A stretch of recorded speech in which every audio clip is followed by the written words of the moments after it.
तो इसके पहले हम लोगों ने कोवेरिएंट वेक्टर, उसका कोवेरिएंट डेरिवेटिव कैसे निकालेंगे, उसका डेरिवेशन हम लोगों ने समझा है।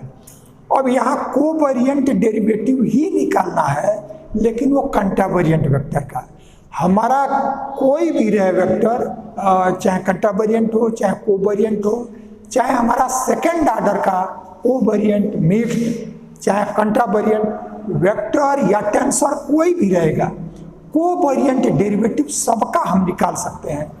तो हम एक फार्मूला पर पहुंचे, उससे पहले इसको कैसे करेंगे, कुछ स्टेप आपको इसके पहले वाले वर्क में हमने बताया था कि जिस वेक्टर का या जिस टेंसर का आपको पूछा जाए कोवेरिएंट डेरिवेटिव का डेरिवेशन के लिए, उसको सबसे पहले क्या करो कि पहला स्टेप उसका लॉ ऑफ ट्रांसफॉर्मेशन लिखो, और जब लॉ ऑफ ट्रांसफॉर्मेशन हो जाता है तब उसका पार्शियल डेरिवेटिव करो।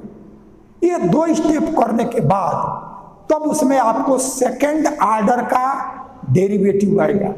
उस सेकेंड ऑर्डर के डेरिवेटिव को हम चेंज करते हैं क्रिस्टफल सिंबल के टर्म में, और क्रिस्टफल सिंबल के टर्म में जब चेंज कर लेते हैं तब उसको जहां भी क्रिस्टफल सिंबल हमारा एक्स बार में आएगा उन सबको एक्स बार में चेंज करके पहले साइड में यानी लेफ्ट हैंड साइड में लाते हैं। इतना हमारा प्रोसीजर है, लेकिन उसको एक एक करके जब करेंगे तो ये बात और क्लियर होगा। तो हमको कंट्रावेरिएंट वेक्टर, इसका कोवेरिएंट डेरिवेटिव निकालना है, तो पहला वर्क इसका लॉ ऑफ ट्रांसफॉर्मेशन लिखना है। तो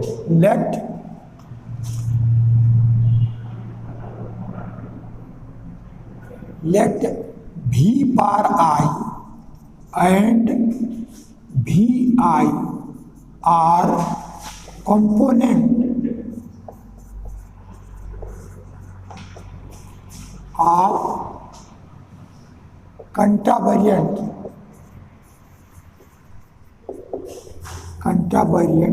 वेक्टर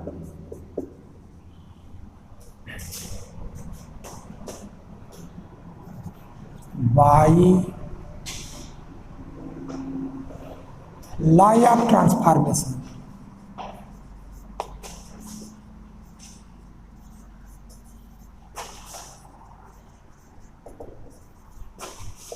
वी हैव, तो जो भी हमारा टेंसर हो जिसका कोवेरिएंट डेरिवेटिव लिखना है, पहला काम उसका लॉ ऑफ ट्रांसफॉर्मेशन लिखना है। तो लॉ ऑफ ट्रांसफॉर्मेशन लिखो, तो यह भी bar I, law of transformation लिखना है, इसीलिए इसको दो कोऑर्डिनेट सिस्टम में कंपोनेंट को लिखा गया है, क्योंकि लॉ ऑफ ट्रांसफॉर्मेशन दो कोऑर्डिनेट सिस्टम के बीच में होता है, इसीलिए जिन दो के बीच में लिखना है उसको हमने यहाँ इंडिकेट कर लिया है। तो भी बार आई, अब जब हमको एक्स आई में लिखना होगा तो आई को छोड़कर लिखेंगे, तब हमने यह ए लिया। अब यह del X bar I upon del X ए, इसको हमने 1 लिया। तो ये जो स्टेप चूंकि एक बार हम कर चुके हैं एक कोवेरिएंट के लिए, इसलिए इसको जो स्टेप अब बनेंगे उसका एक आपको कॉन्सेप्ट बनता जाना चाहिए कि हमको किस स्टेप पे क्या करना है। इससे अब आगे के जो हायर ऑर्डर के टेंसर होंगे उन्हीं स्टेप्स का यूज हम करेंगे। तो पहला काम लॉ ऑफ ट्रांसफॉर्मेशन लिखना, तो ये लिख लिया गया। अब यह आई के यहाँ इंडेक्स है, तो हम एक्स बार, ये एक्स बार कोऑर्डिनेट सिस्टम है, तो एक्स बार जे के रिस्पेक्ट में पार्शियल डेरिवेटिव करेंगे। तो हम यहाँ से लिखेंगे partial derivative with respect to x bar J. I है, इसको छोड़ करके हमको लिखना होता है, तो हमें क्रम से लिए, क्रम से वो ये जरूरी नहीं है, किसी आई छोड़ करके जिसके रिस्पेक्ट में भी करो। तो partial derivative with respect to x bar j we find, तो यहां से del V bar I upon del X bar J, इसका कर लिया गया। अब राइट हैंड साइड में देखेंगे तो ये हमारा दो का प्रोडक्ट है, पहला भी ए और दूसरा हमारा डेल एक्स बार आई अपन डेल एक्स ए। तो पहले को डिफ्रेंशिएट करो, तो जब डिफ्रेंशिएट करेंगे तो इसके पहले कई बार इस तरह का आ चुका है। ये जो वेक्टर है वो हमारा एक्स आई कोऑर्डिनेट सिस्टम में है, हम कर रहे हैं इसको एक्स बार जे के रिस्पेक्ट में। इसलिए एक्स आई का जो ये वेक्टर है तो ये एक्स आई के ही रिस्पेक्ट में होगा। तो जिसके रिस्पेक्ट में इसको करेंगे अब उसको फिर जिसके रिस्पेक्ट में किया जा रहा है उसका, यानी अब भी ए का टर्म है तो del V A upon del X B. अब यह बी ही रहे जरूरी नहीं, लेकिन यह ए को छोड़ करके एक्स आई में ही, एक्स आई का है तो एक्स आई के ही रिस्पेक्ट में होगा, लेकिन हम इसके रिस्पेक्ट में इसको डेरिवेटिव नहीं कर रहे हैं एक्स बार जे के, तो यह एक्स आई के रिस्पेक्ट में करेंगे और फिर जिसको किया उसको हम जिसके रिस्पेक्ट में करना है ये हम करेंगे। ठीक है, ये तो ऐसा हुआ।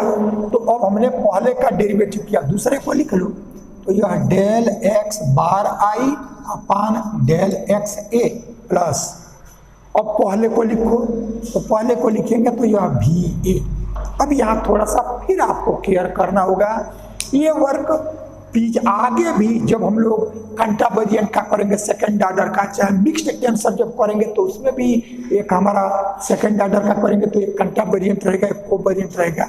तो जहां भी हमारा इस तरह का डेरिवेटिव आएगा उसमें एक बात को ध्यान रखना है, देखो कि यह एक्स बार आई को एक्स आई के रिस्पेक्ट में डेरिवेटिव किया गया है, एक्स बार आई को एक्स आई के रिस्पेक्ट में किया गया है और हमको करना है एक्स बार के रिस्पेक्ट में, तो इसका डेरिवेटिव हम एक ही कोऑर्डिनेट सिस्टम में किसी में करेंगे।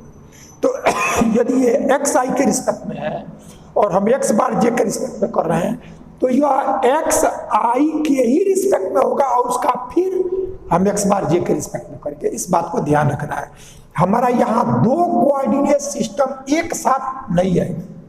तो अब यहाँ से यह del two x bar I upon del X A del X B और del X B upon del X bar J. इस चीज को एक बार और ध्यान देना है, यहाँ ये दो का प्रोडक्ट है, जो भी हमारा एक्स आई का टर्म होगा उसको हम एक्स आई के ही रिस्पेक्ट में करेंगे, लेकिन डेरिवेटिव जब एक्स बार जे के रिस्पेक्ट में कर रहे हैं तो इसको जिसके रिस्पेक्ट में करेंगे उसको फिर एक्स बार जे के रिस्पेक्ट में डेरिवेटिव। तो ये इसका डेरिवेटिव हुआ, इसको एज इट इज लिख लिया हमने, फिर अब पहले को रखा और दूसरे का डेरिवेटिव, तो दूसरे के डेरिवेटिव में इस बात को ध्यान देना है कि जिस कोऑर्डिनेट सिस्टम में इसका डेरिवेटिव हुआ है उसी के रिस्पेक्ट में होगा, लेकिन यदि इसको हम दूसरे के रिस्पेक्ट में हमको करना है तो इसी कोऑर्डिनेट सिस्टम में पहले इसको करेंगे या जिसके रिस्पेक्ट में करेंगे उसको फिर एक्स बार जे के रिस्पेक्ट। तो हमारा यह एक्स आई कोऑर्डिनेट सिस्टम में ये डेरिवेटिव किया गया है, इसलिए एक्स आई कोऑर्डिनेट सिस्टम से ही इसका डेरिवेटिव होगा। तो यह सेकंड फर्स्ट डेरिवेटिव है, सेकंड डेरिवेटिव। अब यहाँ तुम कुछ भी एक्स आई में यहाँ हम कुछ भी लिख सकते हैं, लेकिन जो लिखेंगे उसको फिर जिसके रिस्पेक्ट में डेरिवेटिव किया है उसके रिस्पेक्ट में डेरिवेटिव करना होगा। तो ये आपका डेरिवेटिव का जो प्रोसीजर है वो आप ध्यान रखेंगे, आगे जहाँ भी कंट्रावेरिएंट का आएगा वह हमको इस ट्रिक का हमको यूज करना होगा। तो ये वर्क हमने कर लिया, अब डेरिवेटिव कर लिया, अब इसको हमने 2 लिख लिया। तो पहला स्टेप जो भी टेंसर है उसका लॉ ऑफ ट्रांसफॉर्मेशन लिखना, दूसरा स्टेप कि उसको जो हमारा लेफ्ट हैंड साइड जिस कोऑर्डिनेट सिस्टम में उसके रिस्पेक्ट में इसका पार्शियल डेरिवेटिव, तीसरा हमारा क्या है कि जहां भी सेकेंड ऑर्डर का डेरिवेटिव होगा उसको हमको क्रिस्टफर सिंबल में चेंज करना। तब आगे हम लिखेंगे कि now we change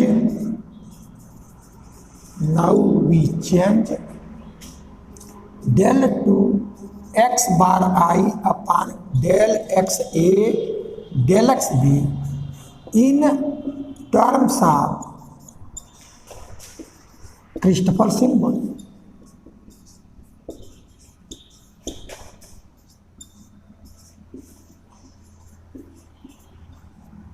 Christopher symbol के टर्म में सेकंड डेरिवेटिव को लिखना, तो शेष को वैसे लिखते आएंगे।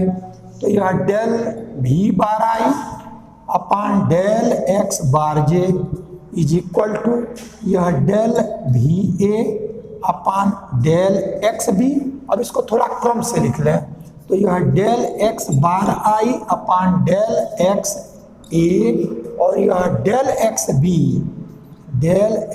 B upon del X bar J. तो ये हमने आई वाले को पहले कर लिया और जे वाले को बाद में लिख लिया। फिर यहाँ से हम वैल्यू लिखेंगे तो यह वी ए। अब ये सेकेंड ऑर्डर को हम चेंज करेंगे। तो चेंज करने का नियम आपको बताया गया है। उस नियम को जब आप ध्यान में रखेंगे तो आगे बहुत सारे सेकेंड ऑर्डर के डेरिवेटिव होंगे जिसमें चेंज करना होगा। तो उसका नियम आपको बताया गया है। एक बार और आपको उसको रिवाइज कर रहे हैं कि सेकेंड ऑर्डर को जब हमको चेंज करना होगा क्रिस्टफर सिंबल में तो हम देखेंगे कि ज्यादा इंडेक्स एक्स आई में है कि एक्स बार में है। तो एक्स बार में केवल वन इंडेक्स है आई और एक्स आई में ए भी है और बी में भी। इसका मतलब एक्स आई में ज्यादा इंडेक्स है। तो जिसमें ज्यादा इंडेक्स होंगे वो क्रिस्टफर सिंबल पहले। तो अब यह एक्स आई को पहले लिखेंगे और एक्स बार को बाद में लिखेंगे। फिर इसके बाद से देखो जो हमने पहले लिखा तो इसका जो इंडेक्स जहां है वहां अंदर रखेंगे। तो जब अंदर लिखते हैं तो उसमें एक्स नहीं लिखते हैं, उसके बाहर लिखेंगे तो एक्स के सहित लिखते हैं। तब यह ए और बी ये हमारा एक्स आई में अधिक इंडेक्स है तो ये हमारा एक्स आई का है। एक्स बार में कम है तो माइनस के बाद आएगा। तो ये हमारा एक्स बार, तो इसमें एक्स बार का इंडेक्स जैसे यह आई है तो यह एक्स बार में आएगा और ये हमारा एक्स आई का है तो यह एक्स आई वाले क्रिस्टफर सिंबल में आएगा। ऐसा है। अब इसमें यह तो आ गया लेकिन ये आपका बचा हुआ है। तो जो आपका एक्स बार में है तो यह एक्स बार एक्स आई के बाहर जाएगा। तो जो बाहर रहेगा वो एक्स के साथ रहेगा। तब ये हमारा डेल एक्स बार आई ऐसा हमने लिख लिया। अभी क्या किए एक्स आई में ये दोनों है इसको लिखा और यह एक्स बार में आई है इसको हमने लिखा। अब इसमें इसका जो लिख लिया जो अंदर आया वो हमारा एक्स के सहित नहीं आएगा लेकिन इसका जो बाहर जाएगा जैसे ए बी आ गया यह बचा हुआ है पहले टर्म में तो हमारा एक्स बार है। तो चूंकि वन इंडेक्स है तो फर्स्ट डेरिवेटिव, ये हमारा दो बार है इसलिए सेकंड डेरिवेटिव है। तो यहां से आ गया। अब आपका यह एक प्लेस आपका बचा हुआ है तो जो बचा हुआ है उसको तुम कुछ भी लिख सकते हो। यदि हम सी लिखे अब ऐसा नहीं कि क्रम से ही रहे, वो हम जो यहाँ लिखेंगे वही हमारा यहाँ आ जाएगा। तो बाहर रहेगा तो एक्स के साथ रहेगा और अंदर रहेगा तो केवल इंडेक्स ही रहेगा। तो ये हमने कर लिया। अब देखो यहाँ हमारा आई आ गया। अब इसका आई इसमें ले लिया गया लेकिन ये हमारा बाहर बचा हुआ है। तो अब यह डेल एक्स ए और यह डेल एक्स बी ऐसा आप लिख रहे हैं। ये दोनों डेल एक्स ए और डेल एक्स बी ऐसा हो गया। अब इसमें दो प्लेस आपके खाली हैं तो दो प्लेस तो अब जो लिखना चाहो उसको तुम लिख सकते हो। तो यदि हम सपोज कर लो कि हम लिख लिए एम एन जो हम चाहे लिखेंगे तो यह एक्स बार में है तो इसलिए ये यहाँ डेल एक्स बारियम और डेल एक्स बारियम ऐसा आ गया। तो ये हमने सेकेंड ऑर्डर की वैल्यू को ऐसा लिखा। अब इसके बाहर del X B upon del X bar J ऐसा होगा। ठीक है। ये तो सेकंड से जो हम आगे एक लाइन लिखे हैं इसमें दूसरा कोई वर्क नहीं किया गया, केवल इसके सेकंड ऑर्डर का जो पार्शियल डेरिवेटिव है उसकी वैल्यू को लिख दिया गया।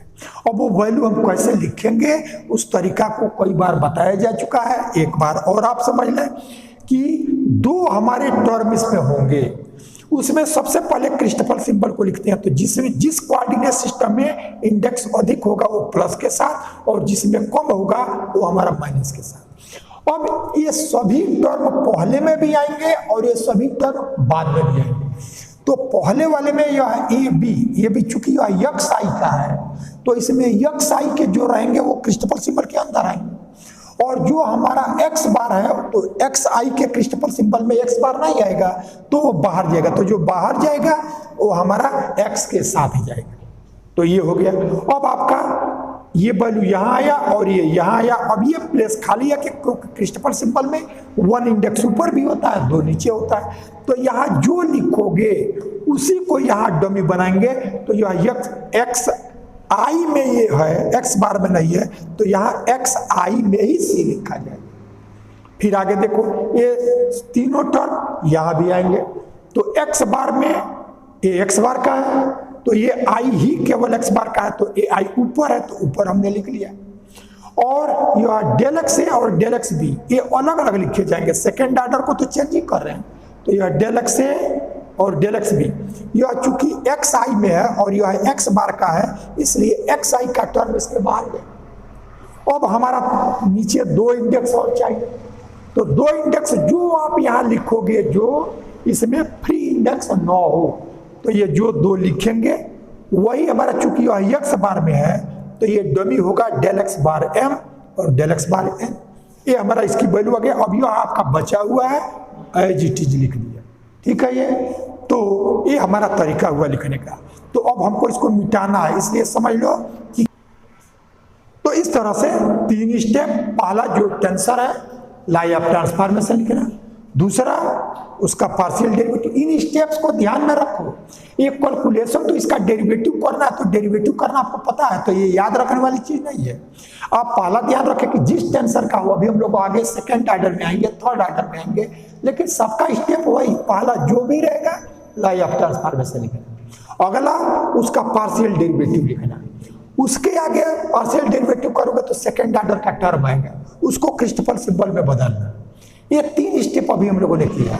अब इसके बाद हम करते हैं कि इसका सबको प्रोडक्ट, जैसे ये हमारा है, यहाँ भी है, इसके साथ भी प्रोडक्ट में आएगा, इसके साथ भी प्रोडक्ट में आएगा, तो प्रोडक्ट में कर लेंगे। और एक वर्क और करना है कि जो हमारा एक्स बार कोऑर्डिनेट सिस्टम में रहेगा वो इधर आएगा, लेकिन वो एक्स बार में ही चेंज होगा। वो हमारा जैसे इतने की वैल्यू है, तो इसको हम एक्स बार में केवल यह लिख सकते हैं, तो उसका हेल्प करके हम ये एक्स बार में हम लिखेंगे। लेकिन वो सिर्फ क्रिस्टोफर सिंबल जो एक्स बार में रहेगा उसी को, एक्स आई को डोंट टच। तो अब आगे आप देखिए,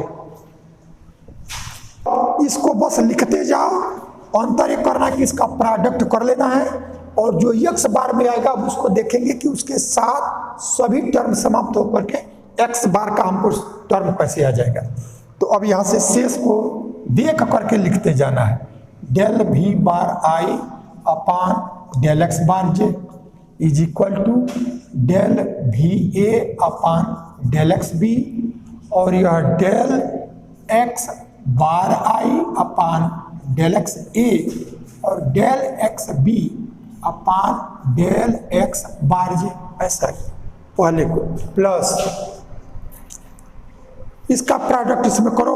तो इसका ये बाहर प्रोडक्ट के बाहर 2 हैं, सब में कर लो। तो यह भी ए और यह Christoffel symbol C A B, और फिर del X bar I upon del X C, और फिर इसको प्रोडक्ट कर लो। तो del X B upon del X bar J, इसका प्रोडक्ट करो तो माइनस यह भी ए और यह I M N del X bar M. एक स्टेप आप बचाना चाहें तो बचा सकते हैं। देख लो, ये इतने बड़े टर्म एक एक स्टेप के लिए बार बार जब हम इसको लिखेंगे तो टाइम ज़्यादा लगेगा। इसका प्रोडक्ट यहाँ करोगे और इसका भी प्रोडक्ट करोगे तो आप देख रहे हो कि यह डेल एक्स बी है और यह डेल एक्स बी है, ये हमारा कैंसिल हो जाएगा। तो अब हमारा डेल एक्स बार एन और डेल एक्स बार जे ये सेम कोऑर्डिनेट सिस्टम में आएगा।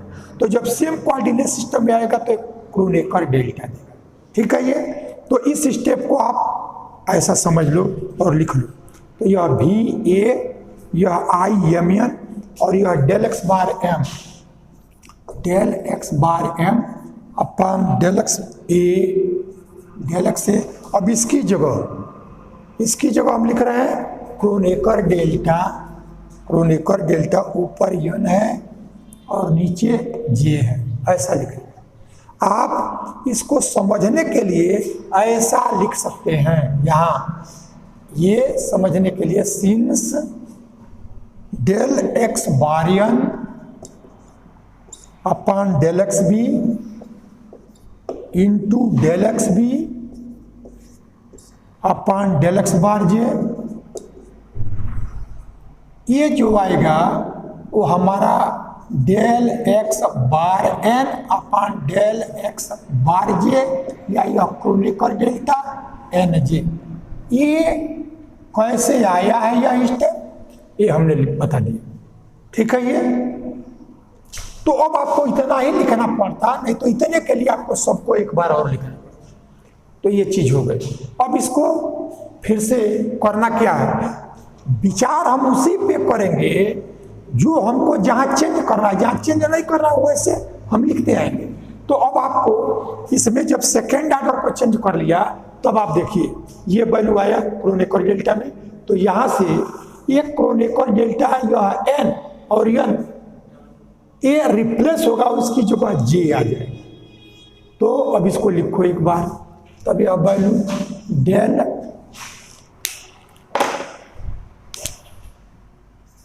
Del V bar I upon del X bar J, और यह del V A upon del X B, और यह del X bar I upon del X A, और यह del X B upon del X bar J, और plus यह V A यह रहेगा, और यहाँ से सी ए बी, और यहाँ से del X bar I upon del X C, और यह del X B upon del X bar J, ऐसा आया।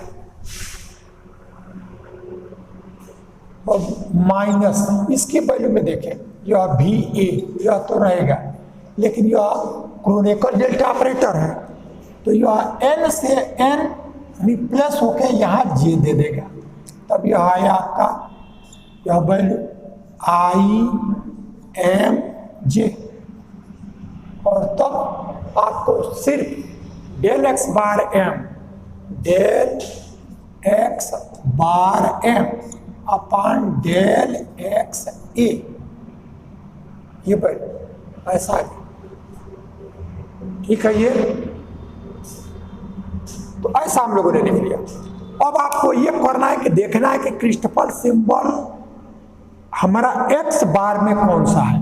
तो एक्स आई को हमको डिस्टर्ब नहीं करना है, सिर्फ एक्स बार को। अब ये एक्स बार आया, तो अब हमको करना यही है कि एक्स बार के साथ जितने भी रहेंगे सब वो एक्स बार में आ जाए।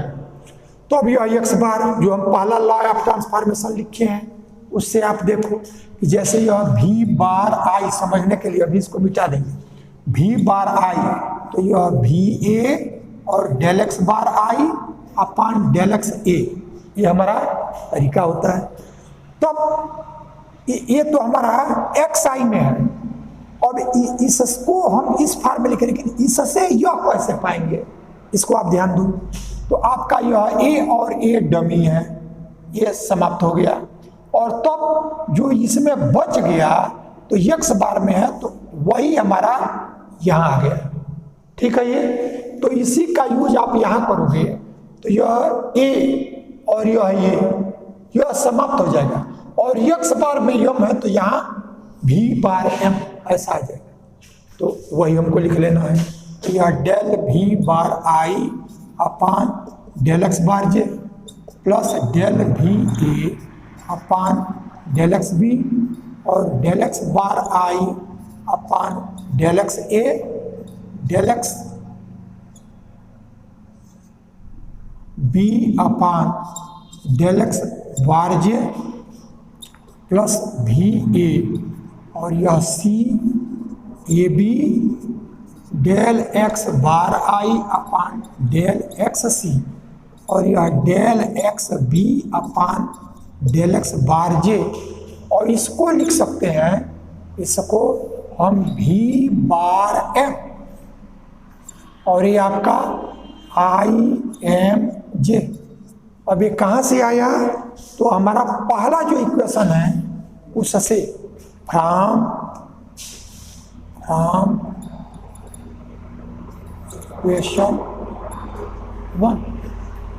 इक्वेशन 1 से हमको ये चीज मिल जाएगा।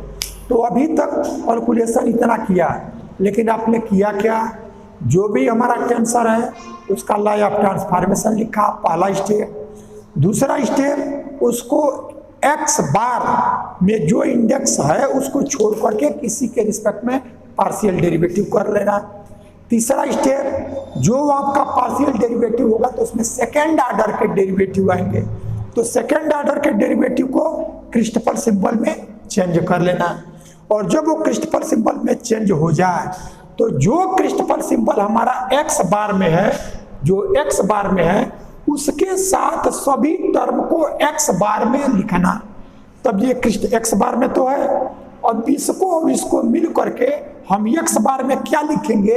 ये आपका जो लॉ ऑफ ट्रांसफॉर्मेशन पहला लिखते हो उसी को राइट से लेफ्ट कैसे पाएंगे, उस तरीके से ये हमारा ही बदल जाएगा। अब जब ये हो गया तो एक्स बार में जो बदला गया वो एक्स बार की तरफ इधर आएगा और शेष एक साइड में आएगा। Del V bar I upon del X bar जे। अब इसको इधर लाओ, जो एक्स बार में क्रिस्टफर सिंबल है वो इसको इधर लाएंगे, तो एक्स बार की तरफ लाएंगे तो एक टोटल एक्स बार में चेंज करके और तब लाएंगे। तब हमारा यह माइनस है तो प्लस भी बार एम, और यहां से एक्स बार में है IMJ। यह टोटल वर्क। अब शेष जो है वो आपका XI कोऑर्डिनेट सिस्टम का है तो रहने देंगे। तो यह डेल VA अपान, अब एक स्टेप और आपको बचाने के लिए एक काम और करना होगा।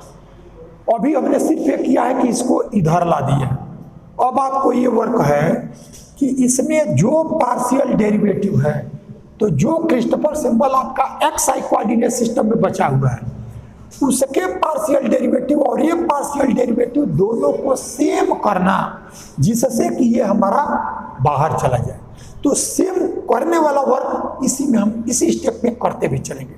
तब आपका यह पहले को लिख लो, पहले के अनुसार दूसरे को चेंज करते हैं। तो यह del VA upon del XB ऐसा आया। जब दोनों को चेंज कर लोगे तो फिर दिक्कत, एक को पहले को लिख लो, इसके अनुसार दूसरे को रिप्लेस करो। तो यह del VA upon del XB और यह del X bar I upon del XA और यह del XB upon del X bar J पहला आ गया। अब आप देखिए, अब आपको इसमें बहुत टेंशन नहीं लेना है, उसमें करना क्या है। देखो पहले वाले को देखो, एक्स बार आई है तो इसमें एक्स बार आई के टर्म को लो। अब इसके साथ देखो क्या है, तो यहाँ ए है, इसमें क्या है सी है, तो अब सी को तुमको ए में बदलना होगा। तो कहीं भी जब बदलते हैं तो ये देखते हैं कि उसी टर्म में वो पहले से आया है क्या, तो यदि आया होगा तो उसको कुछ दूसरा बदल देंगे। तब हमारा यहाँ लाना है एक्स बार आई है, इसके साथ सी है और यह हमारा ए होना चाहिए, तब कॉमन होगा। तो सी को ए में बदलना है, तो यह दोनों सी डमी है तो यहाँ ए हम लिख सकते हैं, लेकिन यह ऑलरेडी आया हुआ है, इसलिए जो आया है अब उसको दूसरा कुछ लिख लो। तब हम यहाँ से यह भी, अब यहाँ कुछ भी लिख लो, तो जैसे हमने एम चाहिए जो भी हम लिखना चाहें, यदि यह यम आया है तो यम ही लिख सकते हो, और दूसरा लिखना चाहते हो दूसरा भी लिख सकते हो।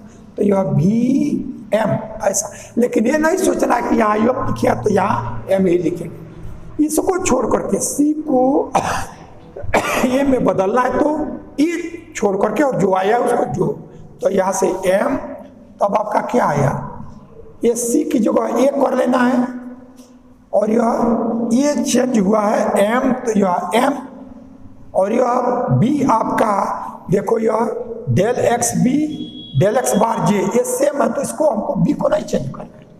तो यह ए एम और यह बी वैसे रह जाएगा, और यह डेल एक्स बार आई डेल एक्स ए। अब देखो ये दोनों सी था, अब दोनों ए आ गया, तो डमी में हम जो आवश्यकता अनुसार लिखना चाहे लिख सकते हैं, लिख लिया। अब यह हमारा ए ऑलरेडी जो बदल रहे हैं वो पहले से है, इसलिए इसको हमने दूसरा कर लिया, यह हम कर लिया। अब चूंकि आपका एक्स बार जे के साथ इसमें बी है और इसमें भी बी ही है, इसलिए बी को चेंज नहीं करना, तब हमारा del X B upon del X bar J, ऐसा ये दो वर्क हम लोगों ने कर लिया। अब इसी में क्या करोगे कि इसमें कॉमन ले लोगे, तब यह del V bar I upon del X bar J और प्लस भी बार एम, और यह आई एम जे, और फिर अब ये दोनों सेम हो गया है, del X bar I upon del X A, del X bar I upon del X A, del X B upon del X bar G, ये तो इक्वल किया ही गया है कॉमन लेने के लिए, तो इसको आप बाहर ले लो, तो यह del V A upon del X B और यहाँ से प्लस भी एम और यह ए एम बी, और तब बाहर आपका del X bar I upon del X A और del X B upon del X bar J, ये हमारा कॉमन हो गया, कॉमन हो गया। अब इसके बाद एक ही स्टेप आपका बचा, ये वर्क हम लोग पीछे भी किए हैं, पीछे से मतलब इसके पहले वो वेरिएंट डेरिवेटिव जो किए थे वो वेरिएंट वेक्टर का, तो उसमें इसका यूज किया गया था। तो देखो अब हम क्या करते हैं, सब्स्टिट्यूट करेंगे, तो वी पुट, क्या करोगे कि अब भी बार आई का यह जे के रिस्पेक्ट में यहाँ पार्शियल डेरिवेटिव, तब तुम यहाँ लिखो भी बार आई, यानी इस टोटल टर्म को एक बार समझ लें, ये जो भी बार आई है और एक्स बार जे के रिस्पेक्ट में है, तब यहाँ तुम कामा लगाओ, तो ये कामा ही कोवेरिएंट डेरिवेटिव कहलाता है, और किसके रिस्पेक्ट में, तो जे के, तो जे हमारा नीचे है, ऐसा लिख लिया। अब ये कितने की वैल्यू है कि इस टोटल की वैल्यू, इस टोटल को हमने ये लिखा, अब ये है क्या, del V bar I upon del X bar J और प्लस भी बार एम और यह आई एम और जे, ऐसा है।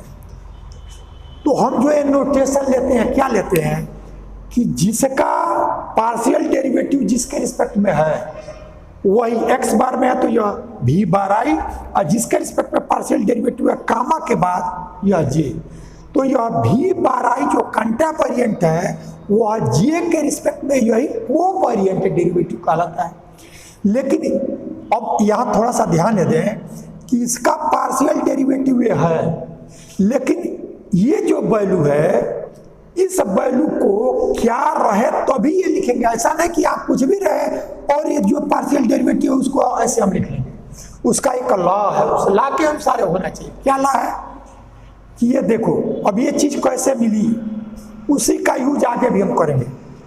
तो ये वेक्टर या टेंशन देखो क्या है और किसके रिस्पेक्ट में कोवेरिएंट डेरिवेटिव, तो जिसके रिस्पेक्ट में कोवेरिएंट डेरिवेटिव इसके रिस्पेक्ट में पहले पार्शियल डेरिवेटिव, तो इसके रिस्पेक्ट में पार्शियल डेरिवेटिव प्लस अब यह भी बार में यह जो आई आया है इसको छोड़कर दूसरा कुछ भी लिख लो, तो जो यहां लिखोगे अगला क्रिस्टफल सिंबल, जब ये एक्स बार का है तो एक्स बार में ही जो इसकी जगह यहां लिखेंगे उसी को डमी बनाएंगे, यानी ये कंटेम्पोरेंट में है तो हम कोवेरिएंट में लिखेंगे।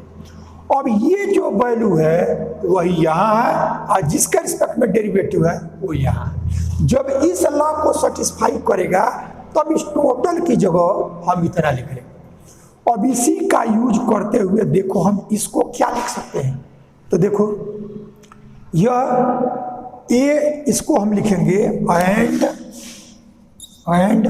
अब यह भी ए है, इसका कोवेरिएंट डेरिवेटिव अब यह बी है, तो यह बी।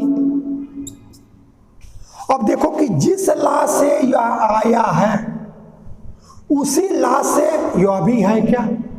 तो अब उसके लिए क्या करोगे कि ये जो वेक्टर है और जिसके रिस्पेक्ट में कोवेरिएंट डेरिवेटिव, तो इसको इसके रिस्पेक्ट में पार्शियल डेरिवेटिव, तो del V A upon del x भी। अब यह एक्स आई कोऑर्डिनेट सिस्टम में है तो यह एक्स आई में, और तब प्लस अब यह ए को छोड़ करके यह जो है इसको छोड़ करके कुछ लिखा गया है। तो यहां देखो इसको ए को छोड़ करके यहां एम लिखा गया है, M.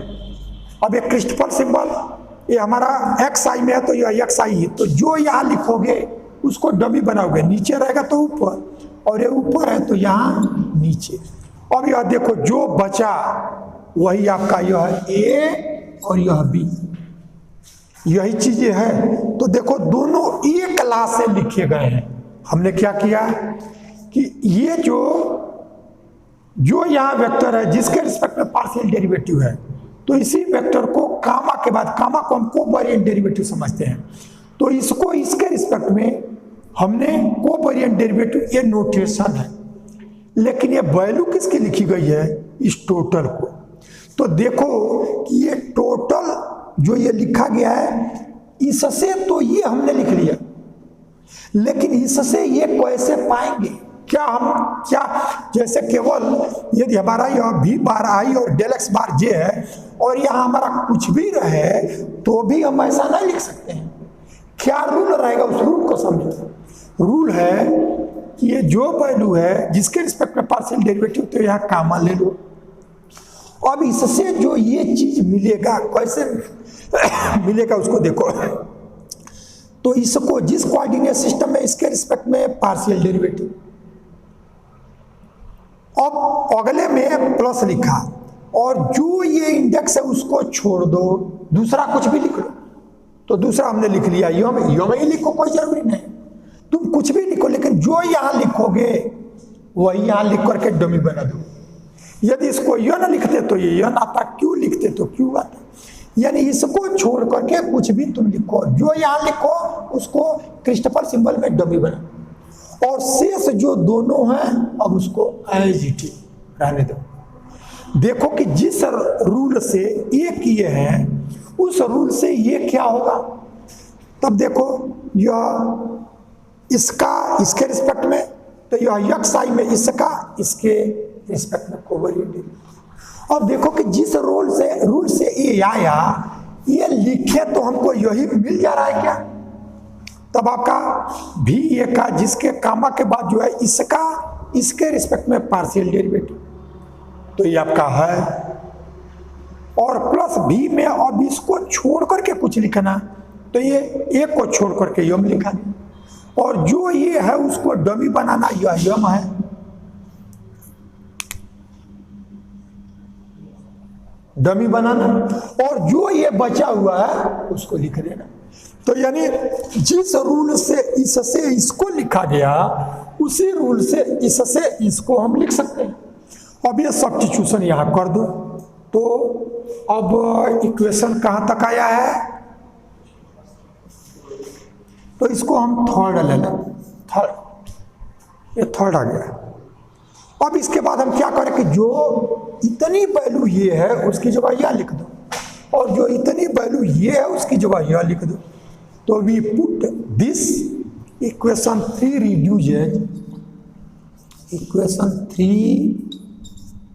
reduces to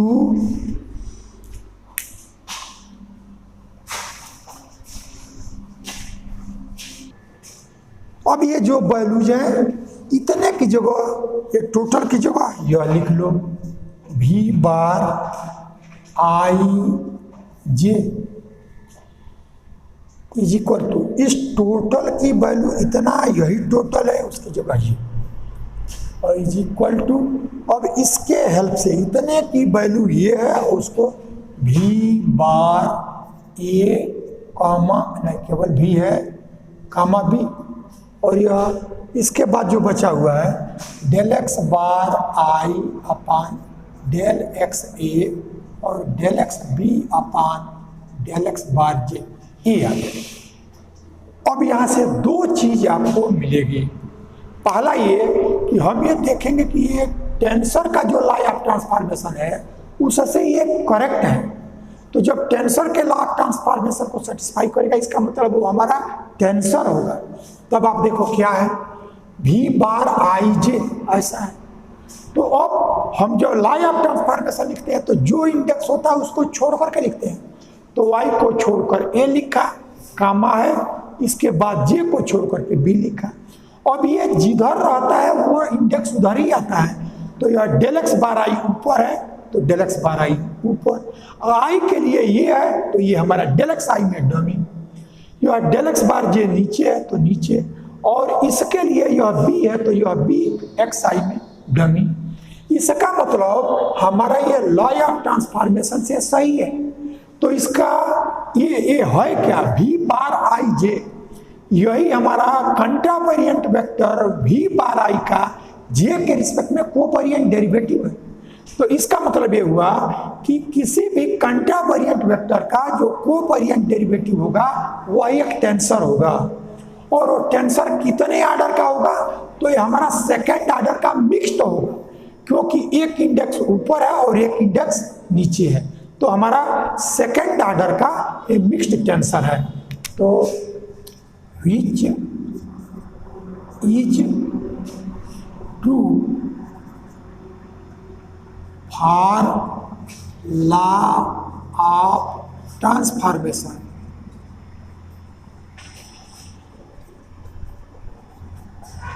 of tensor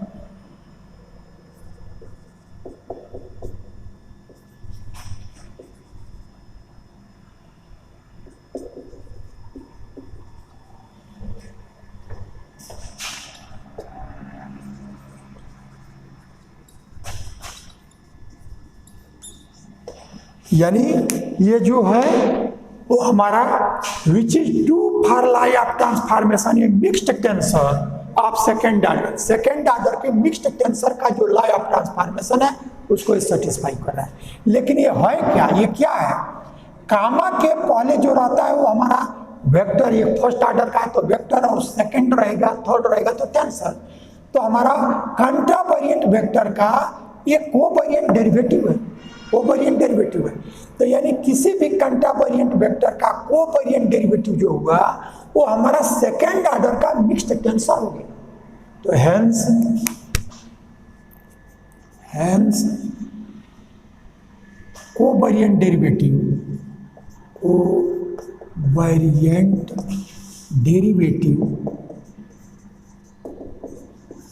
of a कंट्रावेरिएंट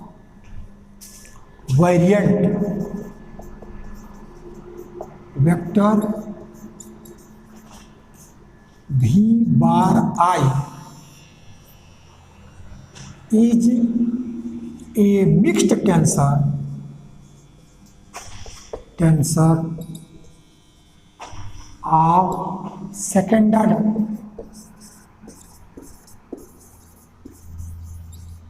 ये चीज हमको मिल गई।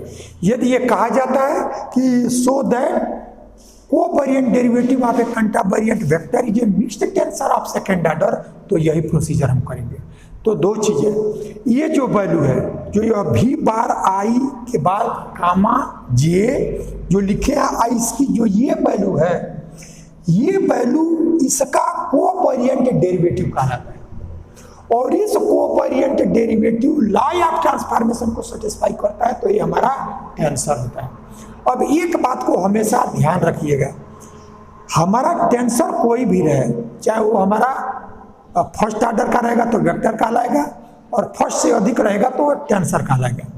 तो हमारा कंट्रावेरिएंट हो, कोवेरिएंट हो, मिक्स्ड हो, जो भी रहे, लेकिन उसका डेरिवेटिव हमेशा कोवेरिएंट ही होता है।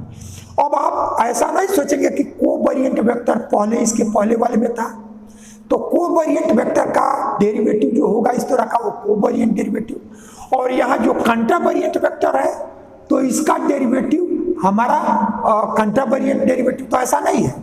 डेरिवेटिव हमेशा ये नीचे ही आएगा। और जो नीचे रहता है वो कोवेरिएंट कहलाता है। इसलिए टेंसर हमारा कंट्रावेरिएंट हो सकता है, कोवेरिएंट हो सकता है, मिक्स्ड ऑर्डर हो सकता है, लेकिन जो डेरिवेटिव होगा वो कंट्रावेरिएंट या मिक्स्ड नहीं होता है। डेरिवेटिव किसी भी ऑर्डर का टेंसर हो, किसी भी टाइप का टेंसर हो, डेरिवेटिव ऑलवेज कोवेरिएंट ही होता है। ठीक है ये?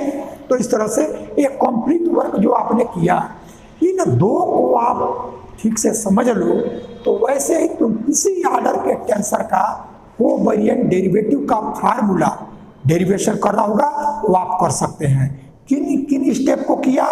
जिस ऑर्डर का भी टेंसर हो, पहला काम उसका लाई ऑफ ट्रांसफॉर्मेशन लिखो, दूसरा काम उसको पार्शियल डेरिवेटिव करो।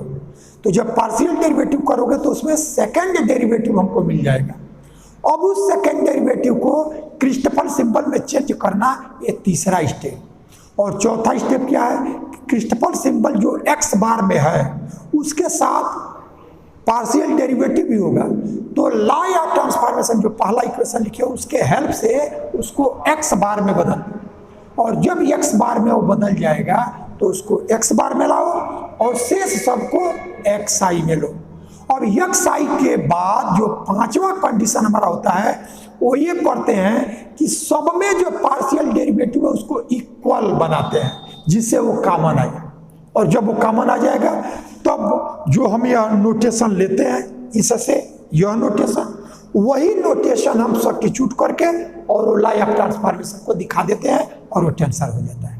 तो इस तरह से नेक्स्ट जो वर्क होगा वो हम सेकेंड ऑर्डर का 3 यानी covariant tensor second order, mixed tensor second order और कंट्रावेरिएंट सेकेंड ऑर्डर, इन तीनों में से कोई 2 बताएंगे। प्रोसीजर आप समझ गए हैं और शेष को आप किसी भी ऑर्डर का रहेगा आप करना समझ लेंगे, उसको आप कर सकेंगे।